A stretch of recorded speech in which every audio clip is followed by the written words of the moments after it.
we are going to talk a little bit about the Washington State ICD-10 collaboration, and I am going to introduce my colleague, Bill Campbell, to come up and talk about this. You may not recognize him in his... That's right. Come on up. Okay. It would be great if the panelists would join me too, so I don't feel lonely up Yep. I'm here, Bill. Okay. I'm here for you. Come on up. And by the way, for one of the panelists, it looks like, speaking of prizes, somebody left glasses. Oh, that might be actually mine. Oh. Can I keep them as a souvenir? No, okay. There you go. Come on up. Oops, sorry. There you go.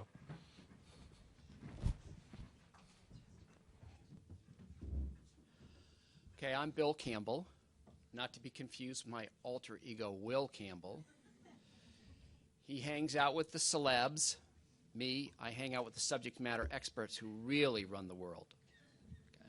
So what I want to do today is talk a little bit about this Washington State collaborative that's going on that you may or may not be aware is happening. So they're doing a couple of things. The first that will happen is starting in December 3rd, there's going to be what we call the ICD-10 Progress Sharing Brown Bags. We call it a brown bag because it's being done over lunch. Get this, you bring your lunch, you eat, your brown bag. There'll be conference calls from 12 to 1. They will be scheduled for the first Tuesday of every month starting December 3rd. The idea is we will have a set of topics that will be defined ahead of time. Some organizations, 4 or 5 organizations who are working through that, will do a report out of what they're doing on that topic. And then there'll be general questions and answers. So it'll be 1 hour. General information will be provided about what these organizations are doing on a given topic, and then questions and answers from the people participating in the phone call.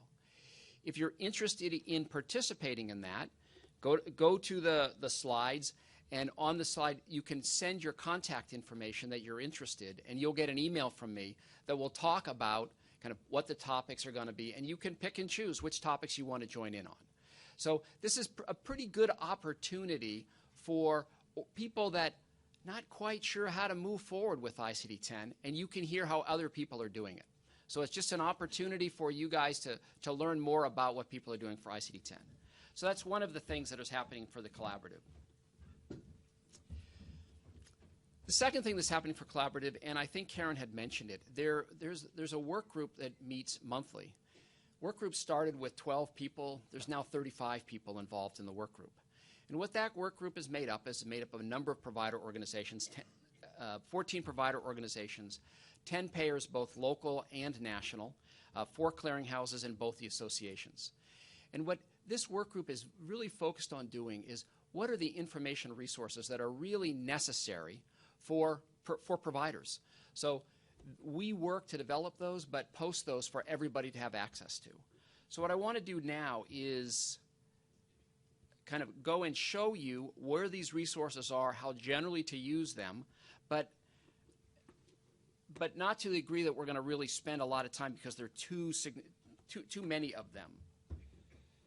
So, Rick.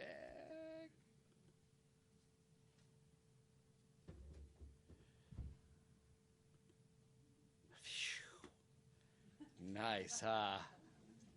Okay, so everybody knows the One Healthport website? Great. Okay, on there, what you may not notice is on the right-hand side, it says the ICD-10 Information Central. Clever name, huh? Yeah, thanks. I like that. Okay, a couple of things you need to look at. One, questions and answers. All right, so it's divided into 2 sections. One is general questions about ICD-10, and the second is payer-specific questions. Okay, both will be relevant. In the first general questions, so then there's subcategories, and you can take a look at the subcategories. Depending upon where you are in the process, they'll make more sense to you. So for instance, you can look at general background questions. What you'll find is there's a list of questions. How are ICD codes different than from ICD-9 codes? How soon are ICD-10 codes going to be published for entry into our system? So each one is identified. You can click on those, and that will bring you to the CMS documents to answer those questions. So the first thing about the questions is, you know what? You may never have even thought of these questions, and these questions are important. So you can go down and look at the list of questions of that's what you need to know. And you can click directly on the link, and it will take you to the CMS sites that answer those particular questions. In the right-hand column, if the work group determined that there was additional resources over and above the CMS or some clarity that would be given to the answer, it's in the right-hand column. So you can scroll down, look at the questions as a way to start educating yourself of what's important about ICD-10, and immediately go right to the answers. Okay? So that's the general background questions and the category of questions for industry background. There are 5 question categories with questions in each. We arrived at these because providers submitted their questions that either on surveys to health plans or directly to One Healthport. So these are not made up questions. They're the questions that come from the provider community. The second category in here is health plans payer specific questions. So in this, these are questions, again from providers, that the work group sat around, talked about, determined how best to phrase it, and health plans will answer. They come into 2 flavors. One is the ICD-10 pre-auth questions, so anything related to pre-auth in ICD-10, and the second is ICD-10 claim questions. Okay?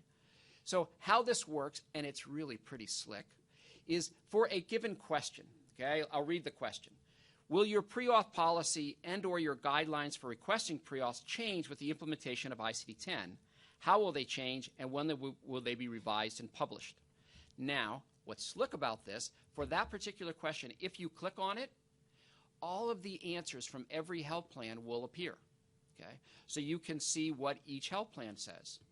Now, if what you really want to know is you want to know what are Aetna's answers to all the questions, you click on Aetna, and all of Aetna's answers will appear. Okay? And if you really just want to look at one health plan for that and one health plan for this, you can click on that and get answers to it. So pretty effectively, you can take a look, educate yourself, and get the answers from the different health plans. So that's a resource that's available to you. Yeah, I encourage you to go out and take a look at it. Sure. So how you get there is you go to the One Healthport site. Under the One Healthport site, under Administrative Simplification Tools, under ICD-10 Information Central, these are the capabilities, the tools that are available. Click on Questions and Answers. If you click on Questions and Answers, you scroll down on this page. The top part is general industry questions, and the bottom part is the health plan specific questions. Okay? Or you can print it off in a PDF. Yes, thank you, Michelle. So if you don't want to look on a question-by-question basis, you can click to download. It will download a PDF. You'll have all the questions and all the answers in the PDF. Okay? You can also watch and see, do I have the most current version? So right now, the most current version is September 4th. Okay?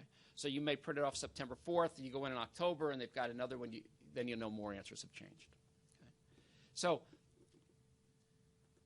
that's one of the resources that are available to you.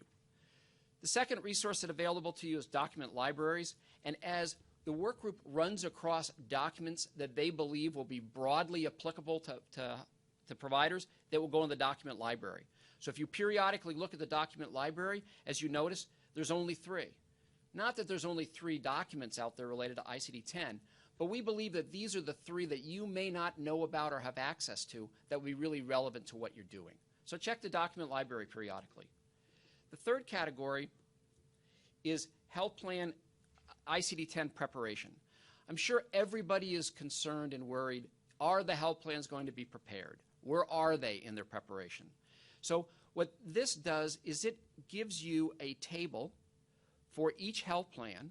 The work group sat around and defined what are the preparation metrics, might you say, and has developed a set of preparation metrics. So the first, it talks about what those. They fall into 3 categories: planning, remediation. Planning is, have you done all your plans for what you need to do for your systems and for testing? Remediation is, have you fixed the systems that you need to do so they go from ICD-9 to ICD-10, and then testing. So there's a number of different activities that they will report on. So you can check out what those activities are. Then let's take group health, and you can take a look. for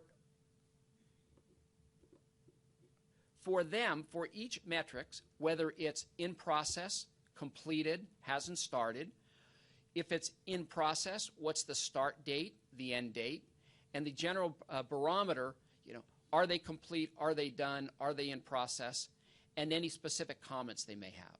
So if you want to monitor where your health plans are through the process, you can go to this, and the work group will keep this updated to be current with the information that's relevant. Okay? So that's also on the website. And what will be posted as soon as the new website is up and running is a similar thing for the clearinghouses that are participating. So these are information resources that are available to you right now on the website, and I'd encourage you to take a look at them. So many more of the questions that you can ask today will be answered in these, on these information resources. Okay, so let's